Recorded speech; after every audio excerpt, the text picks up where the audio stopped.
आहे 5 शेपट्यांचा उंदीर. एका जंगलामध्ये एक पिंटू नावाचा उंदीर राहत होता. त्या पिंटूला 5 शेपट्या होत्या. मोर कसा पिसारा फुलवून नाचतो ना, तसा पिंटू त्याच्या 5ही शेपट्या वर करून नाचायचा.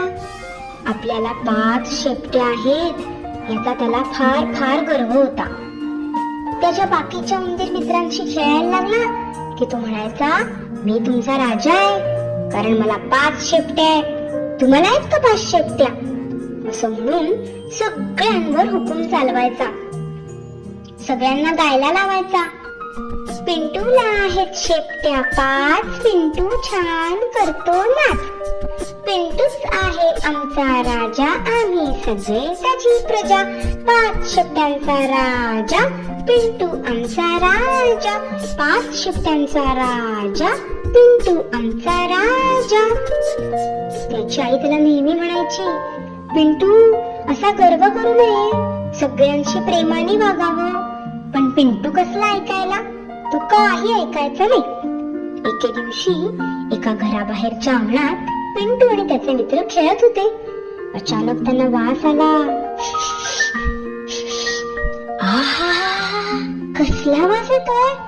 अरे हा तर चीजचा वास आहे. कोणीतरी या घरात चीज आणलेलं दिसतंय बर का. म्हणून सगळे उंदीर खिडकीतून डोकावून बघायला लागले. आतल्या खोलीत टेबलवर मस्त चीज ठेवलेलं दिसलं. एक उंदीर म्हणाला, अरे चीज तर मस्त दिसतंय. दुसरा म्हणाला, अरे पण या घरातल्या काकू चिडक्या आहेत रे, काठीने मारतात. तिसरा म्हणाला, अरे घाबरता कशाला, आपला राजा आहे ना पिंटू, तो आणेल सगळ्यांसाठी. झालं, पिंटूचा लगेच हृदय पडला. पिंटू म्हणाला, हो तर घाबरतो का काय? म्हणून त्याने बिनधास्त खिडकीतून आत उडी मारली. चीजचा मोठा तुकडा दाताने तोडला आणि परत यायला निघाला तर आल्याच की काकू काठी घेऊन पळत पळत त्यांनी काठीचा असा तडाखा पिंटूच्या अंगावर मारला. थोडक्यात पिंटू वाचला, पण त्याची एक शेपटी मात्र तुटून गेली. कसा बसा जीव वाचवून पिंटू बाहेर आला. मित्र म्हणाले, पिंटू तुझी एक शेपटी तुटली की रे? तो गर्वाने म्हणाला, असू देत, आहेत की उरलेल्या 4, तरी पण मीच तुमचा राजा आहे. सगळे म्हणाले, पिंटूला आहेत शेपट्या 4, पिंटू आमचा हुशार फार. पिंटूच आहे आमचा राजा, आम्ही सगळे त्याची प्रजा. 4 शेपट्यांचा राजा, पिंटू आमचा राजा.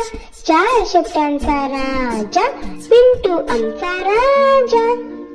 थोड्या दिवसांनी काय झालं, सगळे हे उंदीर होते ना, ते नदीजवळ लपाछपी खेळत होते. पिंटूवर राज्य आलं. पिंटूने डोळे बंद केले आणि म्हणायला लागला, 10, 20, 30, 40, 50, 60, 70, 80, 90, 100. रेडी का? असं म्हणून त्याने डोळे उघडले. बघतो ना काय, एक मोठा साप आतून पिंटूला खायला आला होता. पिंटू किंचाळला आणि जोरात उडीवरून पळाला. साप पण सरपटत त्याच्या मागे आला. सापाने तोंड उघडून पिंटूला पकडायचा प्रयत्न केला, पण त्याच्या तोंडात आली पिंटूची शेपटी. बिचारा पिंटू, त्याची अजून एक शेपटी तुटून गेली. सगळे मित्र आणि पिंटू बिळात लपून बसले. मित्र म्हणाले, पिंटू अजून एक शेपटी तुटली की रे? तो म्हणाला, असू देत, जीव तर वाचला माझा, आहेत की उरलेल्या 3, मीच आहे तुमचा राजा. चला म्हणा रे गाणं. पिंटूला आहेत शेपट्या 3, पिंटूसाठी नाही काहीच कठीण. पिंटूच आहे आमचा राजा, आम्ही सगळे त्याची प्रजा. 3 शेपट्यांचा राजा, पिंटू आमचा राजा. 3 शेपट्यांचा राजा, पिंटू आमचा राजा. एवढं होऊन पिंटूचा गर्व काही कमी झाला नाही बर का. असंच थोड्या दिवसांनी काय झालं, पिंटूला लागली भूक. आई म्हणाली, मी कालच दुकानातून एक पोळी पळवून आणलीये, ती खा. पिंटू म्हणाला, नाही ग, रोज रोज रोज काय पोळी पोळी, मला ना गोड गोड मक्याचे दाणे खावेसे वाटतायत. मक्याचे दाणे तुला आवडतात का आई? आई, त्या काकूंकडे कालच आणली आहेत ना मक्याची कणसं, मी हळूच बघून येऊ का? नको पिंटू, मागच्या वेळी शेपूट तुटली ना वाचलास थोडक्यात. आई ओरडली खरी, पण ऐकेल तर पिंटू कसला पळाला. खिडकीतून डोकावला, फ्रीज उघडा. एका भांड्यात सत्तर मक्याचे दाणे ठेवले होते. मागचा पुढचा काही विचार न करता पिंटूने झेप घेतली थेट फ्रीज मध्ये आणि दाणे खाण्यात मग्न झाला. अचानक धन असा आवाज होऊन फ्रीज बंद झाला. आई आई आई, शेपूट चेंबली ग दारात. कुडकुड कुडकुड कुडकुड कुडकुड थंडी वाजायला लागली. पिंटू कुडकुडायला लागला, दात वाजायला लागले. कडकड कडकड कडकड. पिंटूला वाटलं आता मी या थंडीत मरून जाणार बहुतेक. तेवढ्यात कोणीतरी फ्रीज उघडला. त्या क्षणी पिंटूने उडी मारून बाहेर आला. पण दारात चिमलेली शेपूट तुटून गेली. खिडकीच्या बाहेर आई आणि त्याचे मित्र काळजीने वाटच बघत होते. त्याला बघून आईने डोक्यालाच हात लावला. म्हटली, तुटली ना अजून एक शेपूट. त्याचे सगळे मित्र हसायला लागले. पण पिंटूचा गर्विष्ठपणा तो काही कमी झाला नाही बर का. तो म्हणला, असू देत, आहेत की उरलेल्या दोन, मीच आहे तुमचा राजा. सगळे मित्र म्हणाले, पिंटूला आहेत शिट्ट्या दोन, पिंटू पेक्षा भारी कोण. पिंटूच आहे आमचा राजा, आम्ही सगळे त्याची प्रजा. दोन शिट्ट्यांचा राजा, पिंटू आमचा राजा. त्यानंतर थोडे दिवस जरा बरे गेले. पण चळवळ्या पिंटूला गप्प कुठला बसवताय.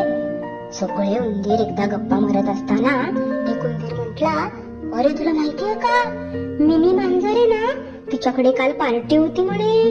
खूप भारी भारी मिठाया आणल्या होत्या. मिठायाचं नाव ऐकून पिंटूच्या तोंडाला पाणी सुटलं. तो म्हणाला, चला ना जाऊयात, काहीतरी मिठाया उरल्या असतील ना. सगळे मित्र म्हटले, नाही रे बाबा, मिनी मांजर फारच डेंजर, आम्ही नाही येणार. तू जा, तू आहेस ना आमचा राजा, घेऊन ये खाऊ, करू आपण मजा. पिंटूला असं हरभऱ्याच्या झाडावर चढवून सगळे मित्र त्याची मजा बघू लागले. पिंटू आपला वेडा निघाला जोशात. मिनी मांजरीच्या घरापाशी पोचला. हळूहळू कानोसा घेऊ लागला. त्याला मिनी मांजर लांब तिच्या मैत्रिणींना टाटा करताना दिसली.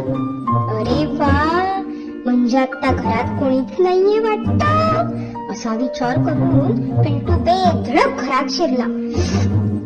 मिठाया, लाडू, जिलब्या, पिंटूला तर काय खाऊ काय नको असं झालं.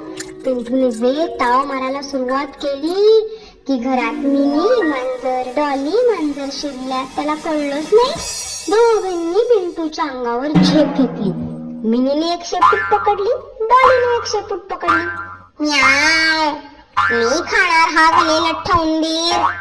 म्याव, मी खाणार हा दोन शेपट्यांचा उंदीर. असं दोघींचं भांडण सुरू झालं. दोघी जणी पिंटूच्या शेपट्या तोंडात धरून खेचायला लागल्या. इकडे तिकडे, इकडे तिकडे, धडाम दुडूम झालं. पिंटूच्या दोन्ही शेपट्या तुटल्या. दोन्ही मांजरी दोन दिशेला धाड करून खाली पडल्या. पिंटू बिचारा जीव वाचवून धूम पळत सुटला. थेट मित्रांपाशी येऊन पोचला. त्याची अवस्था बघून सगळे हसायला लागले. पिंटूला नाही शेपट्या उरल्या, पिंटूचा सारा गर्व उतरला. पिंटू नाही आमचा राजा, आम्ही नाही त्याची प्रजा. बिना शेपटीचा उंदीर नको आम्हाला राजा. बिना शेपटीचा उंदीर, बिना शेपटीचा उंदीर. सगळे त्याला चिडवायला लागले. बिचारा पिंटू मान खाली घालून निघून गेला. बघितलं मुलांना, गर्व केला की कशी अवस्था होते ते.